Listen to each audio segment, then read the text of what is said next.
So I know I'm not sure if a lot of people know that there are two different nationals. There's the national team, and then there's on the individual player level, there's the youth national team tryouts that are also coming up. Yep. So for people who may not know, what is the national team and what can a player expect at a national team tryout in terms of competition and exposure? Mrs. Hefferan told me a long time ago, always stay in your lane. And if you don't know, make sure you say you don't know and hire someone to make sure that they know how to do it. And so on the player development side of things, I mean, I have a rough idea on how the national, and I'm assuming you mean the National Team Development Program, NTDP. They have a pipeline of scouts all over the country. Some of them are ad hoc scouts, if you will. They're just friends of the program. And I think obviously they rely on each district's local director of player development. So for us, it's John Denorcia. John's been involved with the player development program, I think, since Christ was a corporal. Um, Sorry, John. Long time John has been involved. So he Uh-huh. was with John Riley, who was his predecessor, and then Jimmy Hunt prior to John Riley. So John's got a long history of. I practically had to beg him to do this because of his body of knowledge, and he understands how the process works. And so there's probably recommendations that go out that they would accept from John. It's probably more of a call in from national staff that says, "Hey, we're looking at these, 30 guys or 40. They have a 40-man camp, so they're looking at these 40 guys. Two of your players are in that list. What can you tell us? Who's their coach? Like all of those kinds of things." So that's kind of always the battles to get to that 40-man camp, and then go from there. And look, I think I've heard some stories. Charlie McAvoy for the Boston Bruins. Uh-huh. Charlie was not on the list. Charlie was a last minute addition to the Mm-hmm. national team, and look where he is. Like he Right. wasn't. So it does happen, and somebody Mm-hmm. just had to speak up for him, and it was actually Pat Tapuzzo, NHL linesman, who saw Charlie and said, "I don't understand how this kid's not at the 40 camp. He's going to play in the NHL." Right. And I looked at him. I go, "What?" And that's another connection with the officials because the officials also have a eye on what's going on. Yeah, and Patty is, Pat's a dear friend, but he knows talent, and I know he's done some scouting, and when he said to me, 15-year-old Charlie McAvoy is going to play in the National Hockey League, I go, huh, what? And he goes, mark my words, Heffy, and I said, okay. 5 years later, he's in the Mm-hmm. National Hockey League. I mean, so sometimes people know. So I think that the path is never the same for anybody. I've seen kids go. Look, if you look at, I do an analysis of the Division I freshman class every year. I didn't do it this year because it's a COVID year and teams didn't play and some did, um, and so it was just too scattered for me to do it. But I generally do it, and it's a pretty detailed analysis. I break it down by state, by district, by where they came from, and ultimately, when you look at a Division I freshman on the boys' side, every single one of them, up to about 95%, are coming off of a junior team, right? So Wow. all roads to college hockey generally go through junior hockey. It is the finishing school.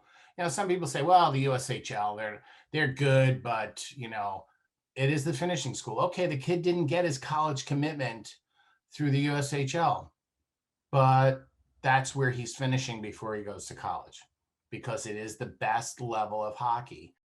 I think the NTDP definitely changed the elite development for the entire country because what they started doing then became the standard that the USHL and the North American Hockey League, from a training standpoint, Mm-hmm. had to then raise to, and they did. I think Wow. they absolutely answered the call. So again, when you start looking at Division I freshmen, I give you a number that I was so proud to see. We were tied for third in the Okay. country, Atlantic District, for a number of Division I freshmen. with 30. We were tied with Mass Hockey, and there were only two other districts ahead of us, Michigan and Minnesota. And Mhm. Minnesota is just something They're like remarkable. beyond everybody Yeah. else is in Minnesota everything. is just an amazing, and it's a lot of town team based. You Hmm. play for your high school. If you ever go to some of the games like between Wayzata and Edina, and like it's unbelievable.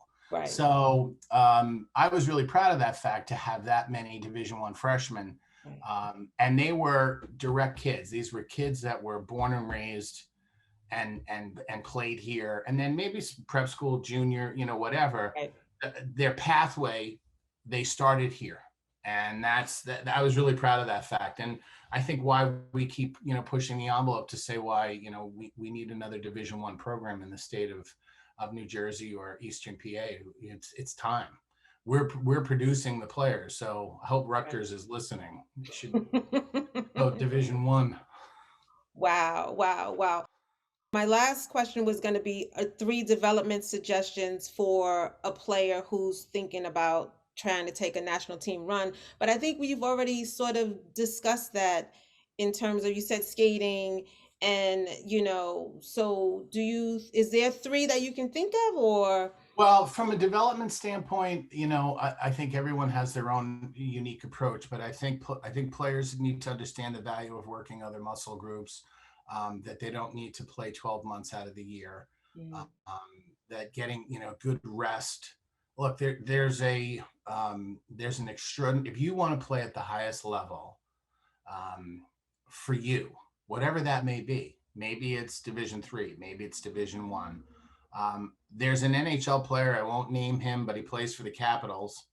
That'll narrow it down. Um, and why I would know this, but I think he was told at the age of 15 that he would never be more than a Division 3 player. And that player, I think, said, I'm going to have a little different story to tell. And he I'm going to work literally on my went, development. Uh-huh. yeah, he literally went from Met League, AJ, USHL in 1 year each. Met League, AJ, USHL, OHL, National Hockey League. That was his path from 15 up. When you have the goods, and there's no stopping that brilliance. And That's just believing in yourself and just absolutely. And he had good mentors along the way, and I know his dad pretty well, and his dad was really sharp about how to help his son the best he could. Mhm. And so I think that for you to get there, it takes extraordinary dedication and sacrifice. When we started off about the beginning of this conversation about the sport being expensive, I think the most expensive thing that you have to pay is time. It's hard. There's a lot of families that have wealth and can't afford this sport from a time standpoint, because if you have a big family, 3 or 4 kids, and the nearest rink is 30 minutes away, which can be the case with traffic in New Jersey. Sometimes it's only 4 miles and it could take 30 minutes, Yes. depending on what road you're on in the I-95 league. Yes, Um, for sure. but but for some families, because the other kids have to get to their local activities, which is often the case, they Mhm. play basketball, they play indoor soccer or taekwondo or gymnastics, and that's local, that's within a few minutes of home, where the rink is 30 minutes there, 30 minutes back. I got an hour and a half break, for them to go through their practice. I got to run home, get the other one from gymnastics. How it doesn't matter how much money you have. I mean, unless you're hiring staff to shuttle Right. your kids around, and that's not the norm, even, Right. for the average upper, middle class family. So it's not just the financial barrier, it's a big time barrier. We're in Minnesota, where Mhm. there's a rink, you could hit one with a 3 iron every 5 blocks, right? Right. So a lot of rinks matter, and they can play outdoors, not something that happens often around here. So those are some of the real challenges. I'm on a couple of different committees for USA Hockey. I'm on the strategic planning committee, and we talk about growth all the time, and we have to grow rinks, even if they're seasonal. the rinks that'll open from November to the end of February, early Right. March, just to get some more ice so that kids can play locally and experience it.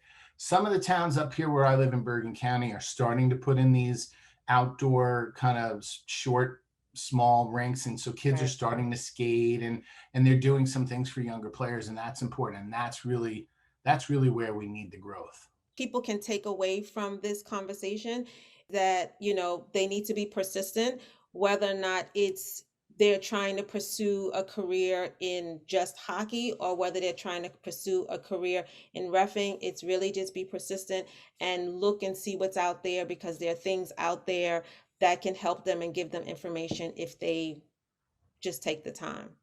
I have a second challenge for anybody that is, looking for that second item in development, and that is find the coach that is transformational, not transactional. There's a lot of good transactional coaches out there that understand skill development, but it's about them and about their glory. Find a coach who's selfless and cares about your development and your success and your glory and your advancement, because those people have the most profound impact on players, where someone with a little lesser ability but so inspired by a great coach can achieve uncommon results. So that to me is, as I said, I think having more transformation, surrounding yourself with transformational coaching that makes it about your development, and not their glory. So many times I see these oh, look what I did. You didn't do anything. They walked in the door with the talent, and you were blessed to be able to work with a talented player. So, I mean, look, I'm not a learned coach. I stopped coaching a long time ago. Put me behind the bench of highly talented players, and I'll have a lot of fun, and they'll have fun, and they'll probably win a lot of games, but Mhm. they're not going to get, substantially better. But I guarantee you they have a good time and they enjoy themselves. And when players feel like making mistakes is okay with coach, like it's okay. Hard mistakes from hard work are good. When they're not fearful of that, they will soar to new heights. Don't let your kid be afraid of his coach ever. The kid should revere, their coach, and look up to their coach, and feel like coach is okay with me making mistakes from hard work. And when that happens, players see a whole other world. That is everything that I have, Glenn. Thank It's been you a for taking pleasure. the time to talk to a hockey mom. You're always, taking time for me, and I appreciate it. I Yeah. appreciate you. Thank you. Thanks so much, Glenn. Yep. See you soon. Yeah, yep. Bye. Bye bye.